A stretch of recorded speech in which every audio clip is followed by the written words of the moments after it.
UP में ग्राम सभा की जमीन का भौतिक सत्यापन करेंगे चकबंदी अधिकारी, नई व्यवस्था लागू।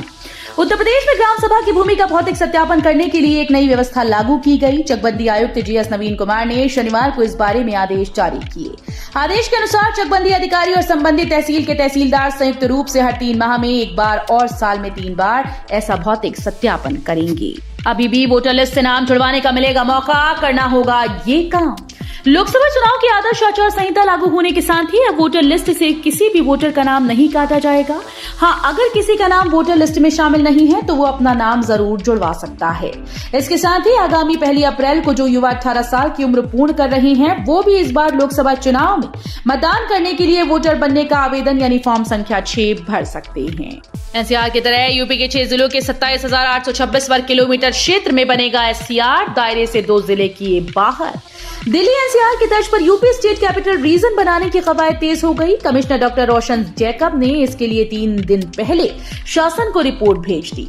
कमिश्नर ने अपर मुख्य सचिव आवास नितिन रमेश गोकर्ण को जल्द राज्य राजधानी परिक्षेत्र के लिए नोटिफिकेशन जारी करने को कहा। एक ही आईडी पर बनेगा गृह कर, सीवर और पानी का बिल। लखनऊ नगर निगम के कई बड़े फैसले। लखनऊ नगर निगम कार्यकारिणी की बैठक में कई बड़े फैसले किए गए। गृह कर, पानी और सीवर के बिल का बिल एक ही आईडी पर बनाए जाने का निर्णय लिया गया। लखनऊ में नगर निगम से एक ही बिल जनरेट होगा। भवन स्वामियों को कई बिल जमा करने से राहत होगी। वहीं नगर निगम को तीनों भुगतान एक साथ मिल जाएंगे। ये व्यवस्था लागू होने के बाद एक ही बिल आएगा जिसका भुगतान करना होगा।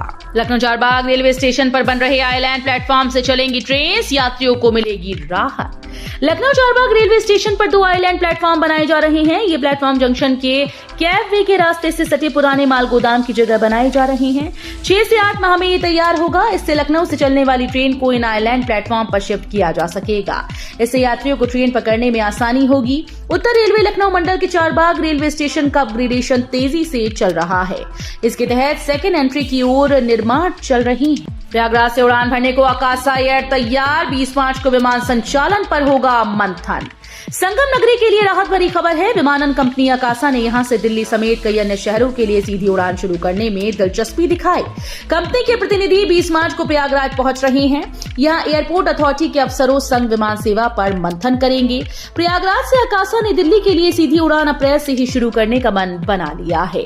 पीएचडी में प्रवेश के लिए इंटरव्यू जल्द।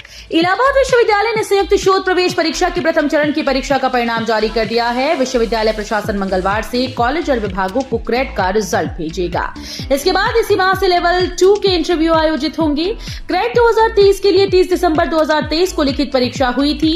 43 विषयों की 1156 सीटों के सापेक्ष 5,947 अभ्यर्थियों ने लेवल 1 दिया था। होली पर आसान सफर के लिए रोडवेज की बड़ी तैयारी। अयोध्या रूट पर 22 से स्पेशल बसेस। होली पर विभिन्न राज्यों से घर पहुंचने के लिए मारामारी रहती है। यात्रियों को त्योहार पर सहूलियत के लिए परिवहन निगम ने स्पेशल बसेस को चलाने का निर्णय लिया। अयोध्या परिक्षेत्र के अमेठी, सुल्तानपुर, अकबरपुर, अयोध्या डिपो में निगम और अनुबंधित कुल 360 बसें संचालित हो रही हैं। परिवहन निगम क्षेत्रीय कार्यालय की ओर से निर्धारित रूट और बसेस की संख्या के आंकड़े के मुताबिक अयोध्या लखनऊ गोरखपुर मार्ग पर 40, अयोध्या आजमगढ़ मार्ग पर 20, अयोध्या दिल्ली मार्ग पर 8 व अयोध्या आगरा मार्ग पर 2 बसेस, सुल्तानपुर दिल्ली के लिए 9, सुल्तानपुर से कानपुर के लिए 10, सुल्तानपुर वाराणसी लखनऊ मार्ग पर 5, सुल्तानपुर आगरा 4, सुल्तानपुर कानपुर बलिया के लिए 2 व सुल्तानपुर लखनऊ के लिए 10 बसेस चलेंगी। यूपी के सर्च सीट पर होगा दिलचस्प मुकाबला। हैट्रिक की जुगत में बीजेपी। केंद्रीय गृह राज्य मंत्री अजय मिश्र टेनी के तीसरी बार चुनावी मैदान में आने से खीरी लोकसभा सीट वीआईपी बन गई। इस सीट पर भाजपा ने टेनी पर भरोसा किया तो समाजवादी पार्टी कांग्रेस गठबंधन की ओर से पूर्व विधायक उत्कर्ष वर्मा को टिकट दिया गया। बसपा के पत्ते अभी खुलने बाकी हैं। यहाँ भाजपा और सपा की सीधी टक्कर होने की उम्मीद है। सपा से 2 बार सांसद रह चुके देवेंद्र सिंह ने अखिलेश यादव को दिया झटका।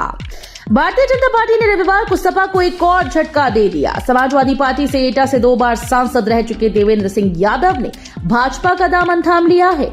उन्हें प्रदेश भाजपा अध्यक्ष भूपेंद्र सिंह चौधरी और उप मुख्यमंत्री ब्रजेश पाठक ने पार्टी के राज्य मुख्यालय में रविवार को भाजपा की सदस्यता दिलाई। हर लोकसभा क्षेत्र की रिपोर्ट तैयार कर रही है कांग्रेस। प्रभारियों को हर सप्ताह देनी होगी कामकाज की रिपोर्ट। कांग्रेस ने लोकसभा चुनाव की क्षेत्रवार तैयारियां तेज कर दी हैं। हर लोकसभा क्षेत्र के प्रभारी को क्षेत्र में किए गए कार्यों की साप्ताहिक रिपोर्ट देनी होगी। इसमें बुधवार बनाई गई रणनीति को बताना होगा। ये रिपोर्ट प्रदेश मुख्यालय से लेकर राष्ट्रीय कार्यालय तक भेजी जाएगी। होली पर सफर आसान, ट्रैफिक ब्लॉक निरस्त, बरेली जंक्शन पर होगा स्पेशल ट्रेन का ठहराव। होली के मद्देनजर 20 मार्च से 2 अप्रैल तक अप डाउन 28 अतिरिक्त होली स्पेशल ट्रेन भी बरेली जंक्शन पर ठहराव लेंगी। होली से पहले 20 से 24 अप्रैल के बीच मुरादाबाद बरेली रेलखंड के टोडरपुर स्टेशन पर उच्चीकरण कार्यों के लिए लिया जाने वाला ट्रैफिक ब्लॉक रेलवे ने रद्द कर दिया है। गुरु जम्बेश्वर विश्वविद्यालय कहलाएगी मुरादाबाद यूनिवर्सिटी। जिले में है 493 साल पुराना मंदिर। मुरादाबाद में बनने वाले विश्वविद्यालय का नामकरण गुरु जम्भेश्वर के नाम पर होगा। ये बात मुख्यमंत्री योगी आदित्यनाथ ने कही। उन्होंने कहा कि मुरादाबाद व मिर्जापुर में विश्वविद्यालय के शिलान्यास के साथ ही भाजपा का संकल्प पत्र पूरा हो गया है। इन जनपदों को स्वास्थ्य सेवाओं का भी अच्छा केंद्र बनाया जाएगा। 1 डिस्ट्रिक्ट 1 मेडिकल कॉलेज के विजन के तहत बिजनौर में महात्मा विदुर मेडिकल कॉलेज बन रहा है। अगले 1 दिनों में तापमान में होगी वृद्धि। पश्चिमी यूपी में 19 और 20 को बूंदाबांदी के आसार। अगले 1 दिन बाद बन रहा सिस्टम और पश्चिमी विक्षोभ की सक्रियता से 19 और 20 मार्च को पूर्वी उत्तर प्रदेश में कुछ स्थानों पर गरज चमक के साथ बूंदाबांदी हो सकती है। मौसम विभाग के मुताबिक अगले 1 दिनों के दौरान अधिकतम तापमान में 2 से 3 डिग्री की वृद्धि होने के आसार हैं। उसके बाद मामूली गिरावट आएगी। वहीं न्यूनतम तापमान 1 से 2 डिग्री बढ़ सकता है। 3 या 4 चरणों में चुनाव होता तो बेहतर था। तारीखों की घोषणा के बाद मायावती ने दी प्रतिक्रिया।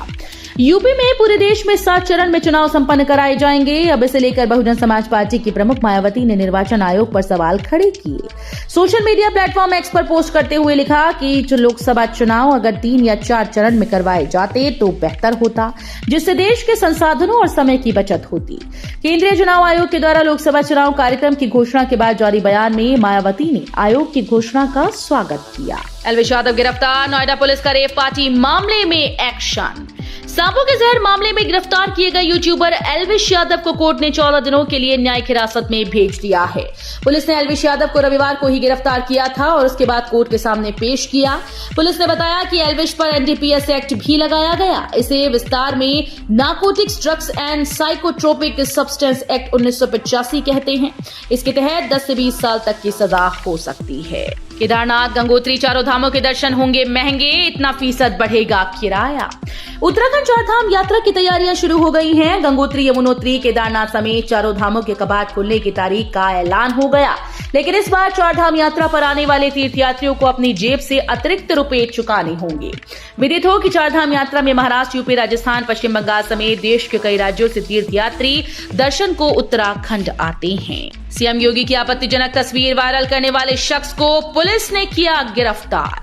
उत्तर प्रदेश के अंबेडकर नगर पुलिस ने एक युवक को गिरफ्तार किया है। आरोप है कि युवक ने सोशल मीडिया पर सीएम योगी आदित्यनाथ की आपत्तिजनक तस्वीर बनाकर पोस्ट की थी, जिसके बाद भाजपा कार्यकर्ताओं ने हंसवर थाने में आरोपी के खिलाफ मुकदमा दर्ज करवाया था। आरोपी का नाम शेरू यादव है। आरोपी ने सीएम योगी की आपत्तिजनक तस्वीर फेसबुक पर पोस्ट कर उसे वायरल कर दिया था। आम जनता को मिलेगी राहत। स्टेशन परिसर में मिलेगा सस्ता राशन। आम जनता को राहत देने के लिए केंद्र सरकार सस्ता राशन उपलब्ध करवाती है। ऐसे ही पूर्वोत्तर रेलवे भी एक नई शुरुआत करते हुए एक पायलट प्रोजेक्ट शुरू करने की तैयारी कर रहा है। इस प्रोजेक्ट में रेलवे स्टेशन के आसपास रहने वाले लोग, दैनिक यात्री और वेंडर आदि के लिए रेलवे स्टेशन परिसर में अब राशन की बिक्री की जाएगी। लोग यहां से आटा चावल खरीद सकेंगे। कम दरों पर अच्छा सामान पास में मिल जाएगा। मोबाइल यूजर्स के लिए जरूरी खबर। 1 जुलाई से देश भर में लागू हो रहे हैं नए नियम। मोबाइल सिम कार्ड के लिए नए नियम जारी कर दिए गए हैं। Telecom regulatory authority of India की ओर से बीते 15 मार्च 2024 को नए नियम जारी कर दिए गए, जो 1 जुलाई 2024 से देश भर में लागू हो जाएंगे। ट्राई का कहना है कि नियमों में बदलाव करने से फ्रॉड की घटनाओं पर रोक लगाई जा सकती है। एनटीए ने किया कंफर्म, लोकसभा चुनाव के चलते स्थगित नहीं होगी जेईई मेन 2024 और नीट यूजी की परीक्षाएं। केंद्रीय चुनाव आयोग के द्वारा देश में लोकसभा चुनाव का शेड्यूल जारी कर दिया गया है, जो 19 अप्रैल से शुरू होंगे और 1 जून को समाप्त। आम चुनाव की तारीखों का ऐलान होने के बाद आशंका जताई जा रही थी कि जेईई मेन 2024 सेशन 2 का एग्जाम और एनईईटी यूजी 2024 एग्जाम की तारीखों में परिवर्तन हो सकता है। बैंक खातों में जाएगा वित्तविहीन विद्यालयों के शिक्षकों का वेतन। लाखों शिक्षकों का रुकेगा शोषण। उत्तर प्रदेश के लगभग 25,000 वित्तविहीन मान्यता प्राप्त माध्यमिक विद्यालयों के लाखों शिक्षकों का शोषण रोकने के लिए बड़ी पहल की गई। इसके तहत इन कॉलेजेस को अपने यहां तैनात शिक्षकों का वेतन सीधे उनके बैंक खातों में या चेक के माध्यम से देना होगा। इससे कॉलेजेस की सच्चाई सामने आएगी। पीएम मोदी के व्हाट्सएप मैसेज पर विवाद। कांग्रेस ने की शिकायत। पीएम मोदी के एक लेटर के साथ लोगों से सुझाव मांगने वाले विकसित भारत संपर्क अभियान के एक व्हाट्सएप मैसेज पर विवाद खड़ा कर दिया। विपक्षी दल के नेताओं ने पीएम मोदी पर राजनीतिक प्रचार के लिए सरकारी डेटाबेस और मैसेजिंग ऐप के दुरुपयोग का आरोप लगाया है। केरल कांग्रेस ने मीडिया को टैग करते हुए सवाल पूछा कि जब आपकी नीति नेताओं के प्रचार प्रसार की अनुमति नहीं देती है, तो क्या बीजेपी के लिए आपकी अलग नीति है? मुस्लिमों की इसी से अपील, जुमे के दिन वोटिंग न कराएं। लोकसभा चुनाव 2024 7 चरणों में कराया जाएगा। चुनाव की एक तारीख 26 अप्रैल है, जो कि शुक्रवार है।